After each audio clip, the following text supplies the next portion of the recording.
Live in nature ve live of nature ifadeleri birbirine yakın görünse de anlam olarak farklıdır. This is Mr. Chocolate. Bana alkışlar yakışıyor. Live in nature, doğanın içinde yaşamak. Yani doğal bir ortamda, şehirden uzakta yaşamak. Ama doğayı tüketmeden, sadece orada bulunmak. Örnek, ormanda bir kulübe yaptılar doğanın içinde huzurla yaşamak için. They built a cabin in the forest to live in nature peacefully. Live in nature, doğanın içinde yaşamak. Öğrenmekte durmak yok.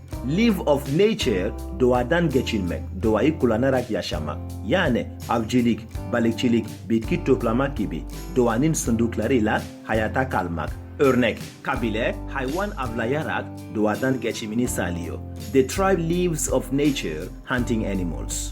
Live of nature, doğadan geçimini sağlamak. Özetle, live in nature, nerede yaşadığınla ilgiliyken, live of nature, nasıl hayata kaldığınla ilgili.